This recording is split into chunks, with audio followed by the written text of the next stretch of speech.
il va faire un grand tour avec sa main toujours ferme, qui ramène devant le visage.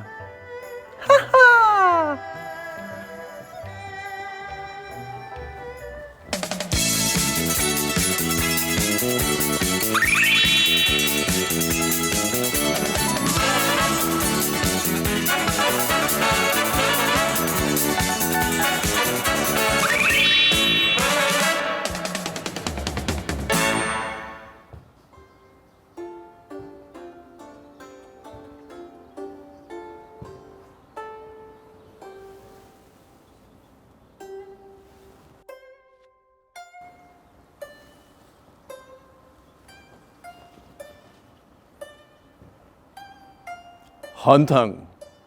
Bonjour à toutes et à tous, c'est François-Xavier Boulet, dans ce costume d'opéra de Pékin, pour présenter la suite de nos émissions en vidéo sur cette thématique des arts, traditions et cultures de Taïwan. Nous allons découvrir ensemble différents symboliques, différents gestes, différents rôles nécessaires pour comprendre cet opéra de Pékin ancestral et qui continue, malgré une perte d'intérêt, à survivre à Taïwan et dans le monde sinophone. Suivez-moi.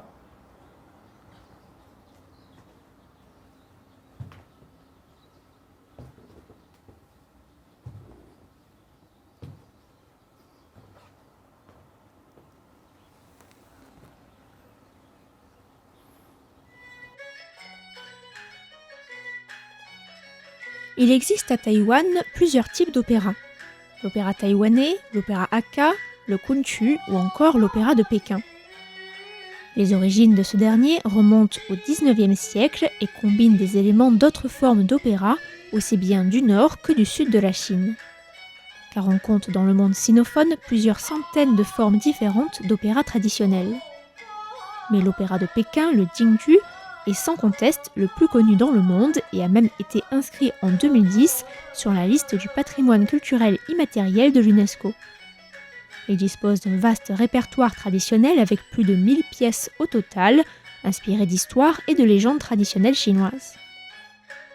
Puisant ses racines dans plusieurs arts tels que les arts martiaux, le chant, la danse, l'opéra de Pékin forme un tout complet qui intègre ces 4 éléments, chant, récitation, mouvement et arts martiaux.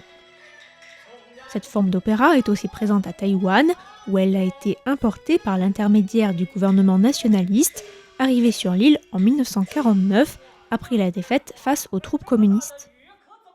Le KMT a alors mené, à partir des années 50, une promotion active de cette forme d'art dans le cadre de sa politique de sinisation de Taïwan, ce qui fait que beaucoup de Taïwanais de la vieille génération ont grandi en regardant l'opéra de Pékin.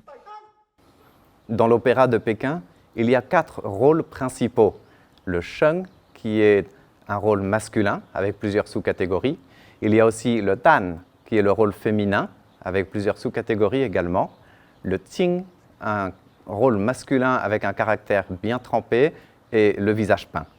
Et puis le 4e rôle, secondaire mais toujours présent, le chou, qui est l'équivalent d'un bouffon ou du comique. Il y avait à l'origine aussi le mo comme 5e rôle, qui aujourd'hui est assimilé comme une sous-catégorie du sheng, rôle masculin. Alors justement, ce rôle masculin, qu'est le sheng, c'est toujours facile de le remarquer à sa démarche et à son costume également. Si c'est un lao sheng, c'est un vieillard à la barbe longue. S'il n'a pas de barbe, c'est un xiao sheng, plutôt jeune. Il a souvent un costume assez sobre, sauf si c'est un sheng majeur ou un rôle important comme le yuan wai que je représente aujourd'hui, c'est-à-dire un gentilhomme aisé qui a un rôle de fonctionnaire surnuméraire. Voilà, pour le rôle des lao sheng, la barbe c'est aussi signe de sagesse, d'homme cultivé avec un caractère doux. Quand il arrive sur scène pour se présenter, c'est ce qu'on a vu dans l'introduction de cette émission, il se prépare bien, donc il remet bien son chapeau, il coiffe un peu sa barbe en reculant, il laisse tomber les manches pour les remettre bien. Ça, c'est la partie la plus difficile que j'arrive pas à très bien faire d'ailleurs. Et après, il commence à parler pour dire qu'il est prêt avec cette onomatopée Hanteng. Dans cette catégorie des rôles masculins sheng, il y a aussi le wu sheng, un personnage martial qui est fort en acrobatie ou en combat. C'est pour se présenter au public, ils vont montrer par une prise qu'ils sont prêts Alors, je vais essayer de la faire. C'est le rôle notamment de Sun Wukong, donc le singe, dans les pérégrinations vers l'ouest. Alors, pour montrer ce personnage martial qu'il est prêt, il met d'abord les pieds en T. Ensuite, il va faire ce geste-là. Il va faire un grand tour avec sa main toujours ferme. Il ramène devant le visage. Ici, il tourne la main pour fermer le poing. Et là, la deuxième main arrive en reculant le pied. C'est presque une prise d'art martial en fait. Et quand il repart, la main s'ouvre, ici bien ferme, le pied revient devant. Et dernier geste, regardez le public pour montrer qu'il est prêt.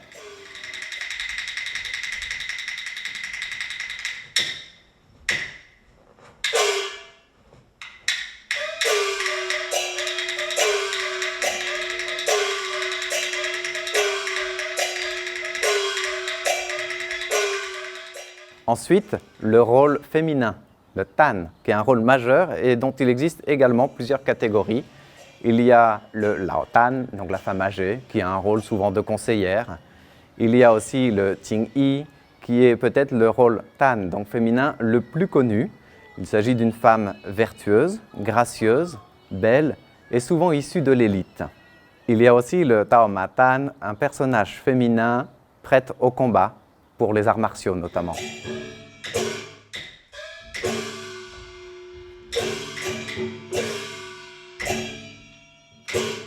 Il y a aussi le Roi Tan, une jeune femme énergique qui, elle, reflète l'image de coquetterie et d'innocence. Et souvent, elle va marcher tout doucement avec des tout petits gestes, contrairement au Lao Sheng qu'on a vu tout à l'heure, en mettant la main sur le côté ou les doigts comme ça. Alors pour le personnage de la jeune femme, on doit se déplacer tout en légèreté, en mettant les mains en fleurs d'orchidée et puis en faisant balancier, tout en faisant des tout petits pas, en posant d'abord le talon, comme si on voulait sautiller.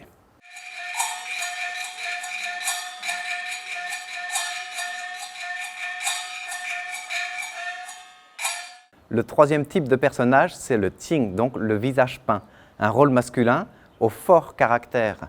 Et il y a une quinzaine de types de maquillage différents, avec énormément de variantes. La couleur et ces maquillages dépeignent un trait du caractère incarné. Il y a le visage rouge, qui est la droiture, le courage, la loyauté. Le noir, qui symbolise l'intégrité. Le vert, c'est le personnage plutôt malfaisant. Le blanc ou le jaune, c'est pour la ruse. Et il y a aussi, qu'il ne faut pas oublier, les êtres surnaturels qui sont dorés ou argentés. Dans cette catégorie des Ting, donc des visages peints, on va retrouver aussi des personnages très importants comme les généraux, les mandarins et les divinités. Pour faire vivre les personnages, le jeu des acteurs est accompagné d'un maquillage très travaillé qui obéit à des règles bien spécifiques. Il existe deux types de maquillage, les visages poudrés avec un maquillage relativement sobre, une crème de base, de la poudre blanche et du fard rouge, et les visages peints, beaucoup plus élaborés et qui indiquent des traits de personnalité spécifiques. 一开始学的时候，老师会希望我们就是右边用右手画，左边用左手画。对，那但是因为每个人的那个技巧不太一样，但是这个当然就是不断的练习，然后你不断的找，我们叫找扮相，因为每个人的画法会不一样，就是你怎么样去找你最适合你的妆。比如说像我可能会画一点双眼皮啊，因为我本身是内双单眼皮，然后眼睛又小，所以就会故意要把眼睛画大，对对对，这样会比较有神，就是在台上会比较亮相的时候就有神，然后眉毛就会画比较高一点。对，因为我可能我的这个叫做田仔宫，田仔宫比较宽一点，所以我就稍微高一点。就是每个人会因为脸型的不同，然后有不同的画法这样子。Il y a enfin le Chou, qui est le quatrième rôle, qui représente le comique, le bouffon. C'est un rôle secondaire, mais toujours présent, quelle que soit la pièce interprétée. À noter que Chou est aussi un homophone de laid, moche. Quand il se déplace, c'est très physique, puisqu'il doit avoir le muscle en extension. Pas du tout la jambe tendue comme le Lao Sheng, mais au contraire, soit fléchi entièrement, soit semi-fléchi. Et il se déplace du coup de manière dynamique, un peu comique, tel un bouffon. La formation des acteurs est longue et extrêmement laborieuse et commençait autrefois dès le plus jeune âge avec un enseignement à la dure. Ce dernier s'est petit à petit institutionnalisé avec la création d'établissements, Mais l'apprentissage reste difficile et nécessite beaucoup de passion et de dévouement. 我比较属于偏刀马旦这个行当。那刀马旦这个行当呢，它就是又要唱，又要念，又要舞，又要打这样子。我觉得就是平常要很努力的练习，然后除了练习这是最主要之外，就是要多看、多听。那看呢，不仅就是看，就是比你好的演员。他们怎么样去诠释，然后甚至他们一些技巧上面，比如说我们要耍刀花啊，然后或者是要踢出手啊，因为每个人的技巧不同，除了你听戏之外，就是听好演员唱，然后再来就是你要听就是同事们或是师长们的建言，因为毕竟我们在舞台上平常练习，你看不太到自己。对对，然后我们就是通常就是我们有同事就是或者老师啊会说，你这个地方可能不需要这样，你可能这样子会不会比较好看，或者你这样子会不会比较好看。Les acteurs doivent aussi rester en forme et suivre un entraînement physique quotidien. 像我们每天排戏前，我都会让自己练功个2个小时，完之后再继续排戏，这样子锻炼一下自己的体力跟气息这样子。如果说练习的话，基本上可以1个月、2个月。去缓自己本身已经会的话，就要熟悉一下身形，因为不是都在演猴戏，其他的身形是不一样的。猴戏的身形是有一点规范，所以我们要每天的去训练自己，哪个像猴。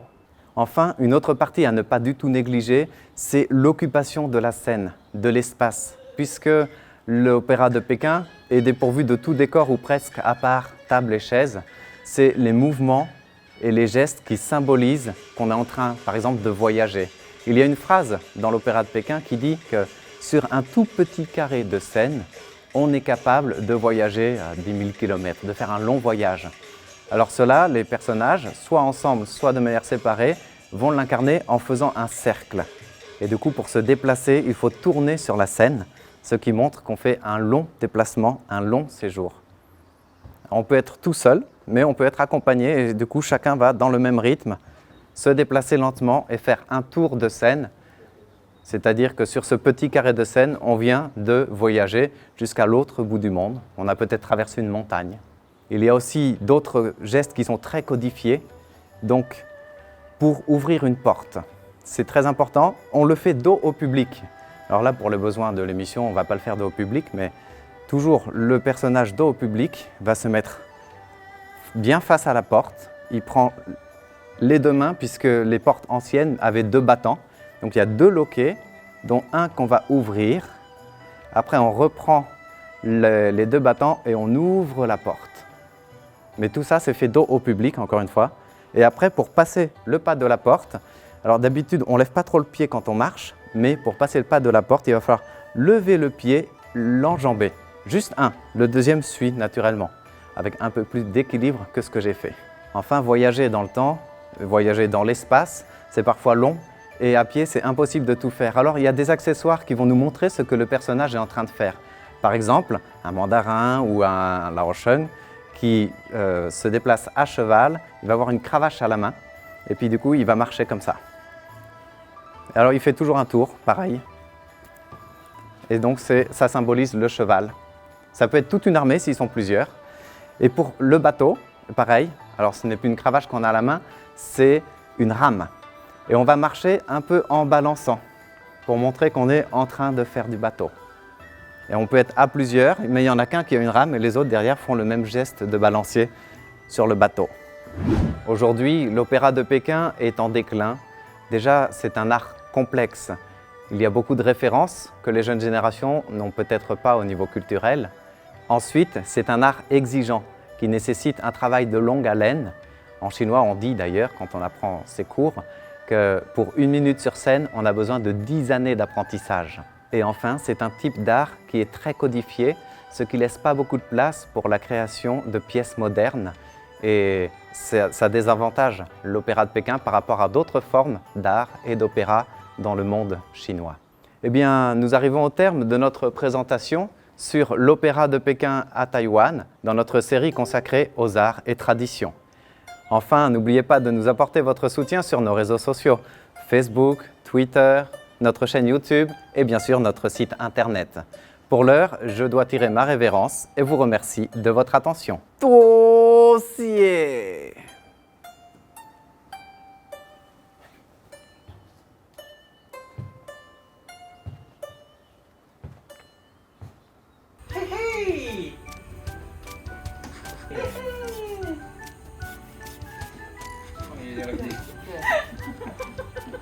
第一句说的是人疼，就是要清喉咙的。